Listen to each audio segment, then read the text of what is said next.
Jared Polin, FroKnowsPhoto.com, and this is a preview of the brand new, just announced Canon 1DX. This is a monster beast of a camera. Think of it as a consolidation between their two top cameras. One was a sports camera, and one was the all-around studio camera that was really expensive. They put them into two. They put them into one. It's just an insane. The specs are amazingly insane, and I expect this to be just an incredible camera and tool to use. I can't wait to actually get one, not to purchase yet, but to hold on to try it out, to see what it's like. I've heard that it's a little bigger than the Mark IV, so it's a little beefier. It has a little bit more oomph to it in terms of size, because it's chock full of things. Let's start with the sensor. It's a brand new 18 megapixel full frame sensor, where the old camera, the sports model, had the 1.3 crop factor, and the top end studio camera had the full frame, which was 21 megapixels. They met in the middle at 18 megapixels with a full frame sensor.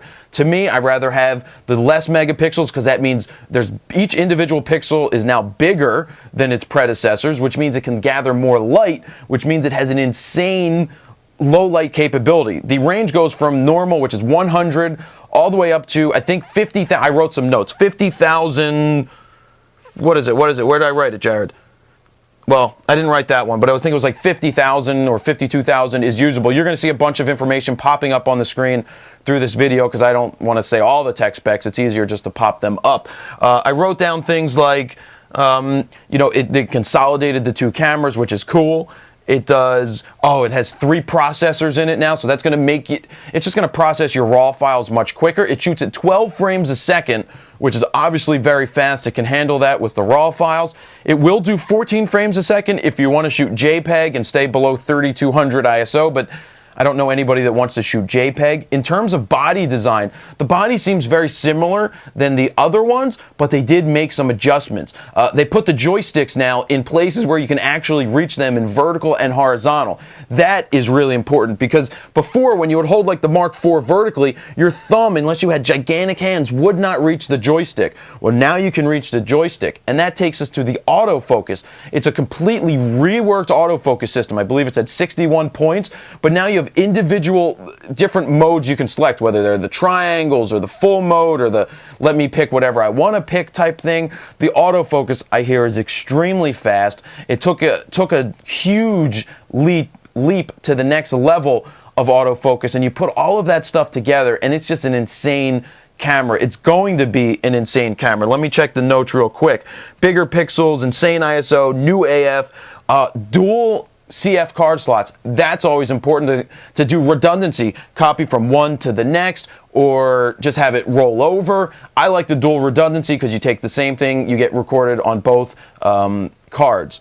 Then you've got video. You have 1080p video at 24, 25, and 30 frames a second, and at 720p you have 60 frames a second, which is for those high-speed slow motion things, which a lot of photographers and videographers really, really want. A major thing there is it has Ethernet built into it. So you can literally network 20 cameras together and set the time from one, and it will branch out and set the time in all of the cameras. That is something that's cool. Or if you're, say, Sports Illustrated, or you're shooting the Olympics, which are coming up, you can then connect right to the network and have the images, instead of spending $600 on a wireless connector. If you plug in through the network Ethernet, you're going to send your RAW files right there, zip them out right to wherever you want in the world. They'll be there in 20 seconds, and they start editing, and your files are just getting to where they're going really, really quick. So this is an insane camera. The only thing here is that it's a little expensive. It's slated for $6,800. At $6,800, it's pretty expensive. It's not as much as the old camera, the 1DS series, but it's more expensive than the lower one. So it's meant for pros who are going to do video, who are going to kill with the photos. I just hope that the 1DS users aren't going to complain that it's only 18 megapixels, because there's nothing wrong with 18 megapixels. You can, if you know what you're doing. I hear there's a lot of different, the files are really, really clean. You can do so much with them that it doesn't matter. I mean, with 4 megapixel cameras, we were able to make billboards.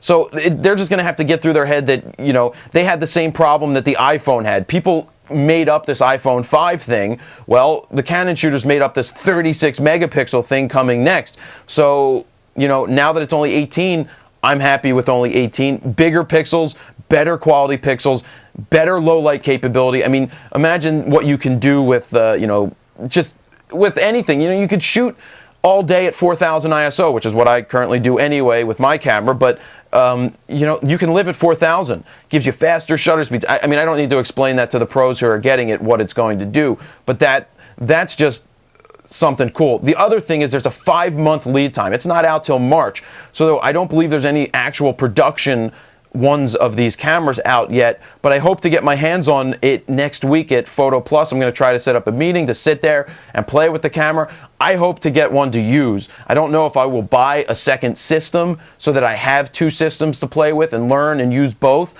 but I really, really look forward to trying this, because what I didn't like in the previous bodies that Canon had, with the autofocus system, just seemed weird to me, the way that I had to select everything. I like now with the new autofocus selection points, and I love that the joysticks are now in a great place. Love the dual slot, love the low light capability. 18 megapixels is awesome. The video capability, I didn't say this, 29 minutes and 59 seconds per recording time, and if you go above the 4 gig file size, it will roll it over into the next file, so it will continuously record.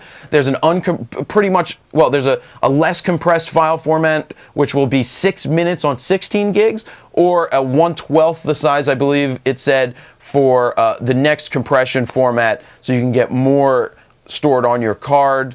But it's really a behemoth of a camera. I don't see people jumping sides right now. I think the Canon shooters that are the pros are going to love the crap out of this camera, because it smells like wow. It smells like wow. It's just a really, the specs on it are great. I don't expect it to not meet the expectations that I have now based on reading what they do and hearing the things that I've heard about it. So, that's about it. That's the preview for this Canon 1DX.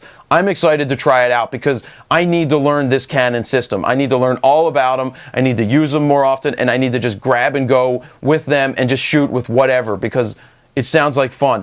Key take-home points: Ethernet, larger pixels, 18 megapixel full frame sensor, 12 frames a second, dual joysticks, dual CF card slots, new autofocus system, insane ISO, the Ethernet, just to connect your camera to the network and not have to go wireless. That's huge.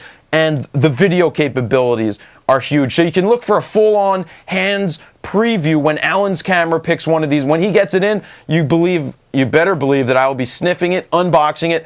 I won't be allowed to test it because pros don't want anybody touching their cameras, just because that is how it is. So maybe Canon will send me one to play with that I'll send back, but that's about it. Really cool camera, beast of a camera.